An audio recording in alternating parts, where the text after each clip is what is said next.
everyone, my name is Novelia. I'm student from Management International class. My student number is B1024201045. Today I'm gonna talk about chapter 5, and the topic is about human resource planning and retention. Human resource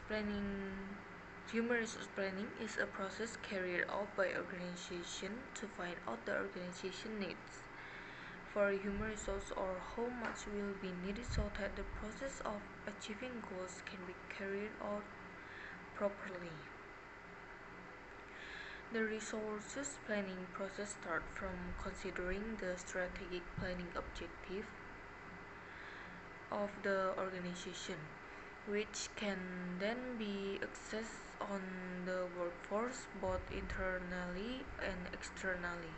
From there can be analysis the demand and supply of human resource, but it doesn't stop there. There needs to be a selection process for the company's needs on employee performance or provide training to balance employee ability. So what is retention and how important is retention? Retention is the company way to retaining the employees so that they can continue to work at the company with it, or in other words, their loyalty to the company. Retention is very important because if the company loses a lot of their competent employees, this will take time and energy to require with different abilities of course and take a long time to adjust. Good retention can make employees loyal and comfortable with the company, which of course can be profitable for the company. But on the other hand, discomfort can reduce employee performance in the company, and of course it will be detrimental. How I assess the external workforce and how I assess the internal workforce is for external factor.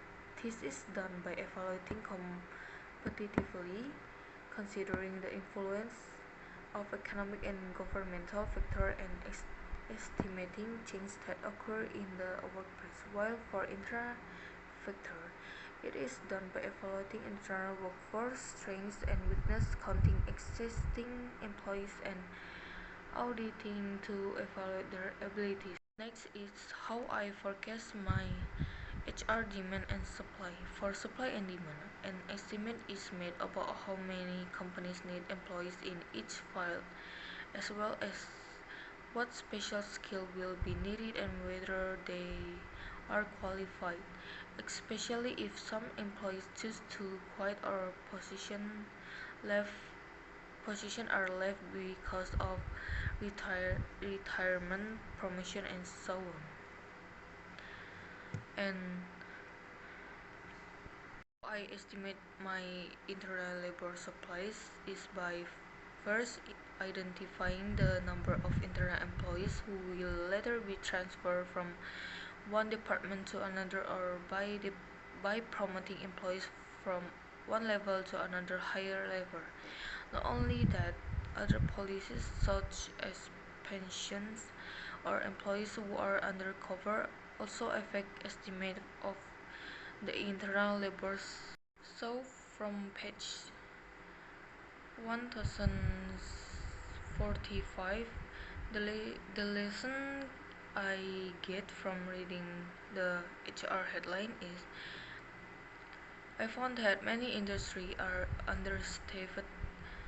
Industries such as agriculture provide relatively low wage, as well as a lot of competition between technology companies, causing many companies to lose their workers.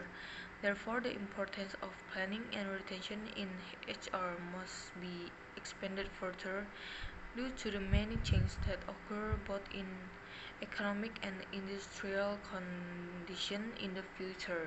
Next, the lesson that I get from reading the HR best practice is I learned that several companies have implemented HR practices as Valero Energy and Corning instead establish effective HR planning, and HR practice can change the company's performance for better. Also, HR practice is very important activity to identify the future supply and demand for labor and reduce frequent employee turnover, which takes a lot of time and cost. Is what is psychological contract, and how important is psychological contract to the employees or management in the company? Psychological contract are unwritten expectation between each member of the organization and the manager regarding the nature of their working relationship. This is very important because it can affect the trust and commitment and contribution of member and manager. For example, psychology contracts are not written tangible items such as wages, attendance, and employees' productivity, while intangible items such as royalty and comfort. Next is three major factors that affect how a given individual perform. The three main factors that affect the performance of a particular individual are illustrated in figure 5 until 4, including 1. The individual ability to perform the job, 2. The effort expended, and 3. Organizational support. Lack of one of these factors will affect individual performance. For example, organizational support for the work environment inadequate. This can reduce employee performance even though they have and can be on their ability, or if they give less effort. In another word, do they do the job not really, the performance will decrease. Usually occur due to a lack of motivation and the level of is the job. What is job certification, and how important is job certification to me when I'm working in company?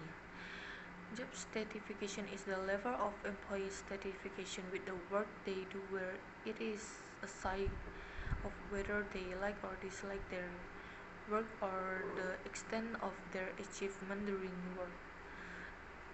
This is important because feeling dissatisfied can certainly affect retention and productivity. Uncomfortable workplace and decreased trust in the company. Expectations from the start of work are not met from the company, causing less motivation to work. Decreased performance, which can cause employees to feel negative feelings. The relationship between organizational commitment and job certification. Job certification can increase loyalty and commitment to the organization. This also shows that the company retention is successful, where it can make the organization have employees who are committed and want to be more involved, but maintaining the relationship with employees so that they are happy and comfortable in the organization, whether it is influenced by individual factors such as ability, motivation, and support, or the job itself such as job elements and design. Individuals who are dissatisfied with their job or who are not committed to the organization are more likely to stay with the organization longer. So I think that's all from me. Thank you.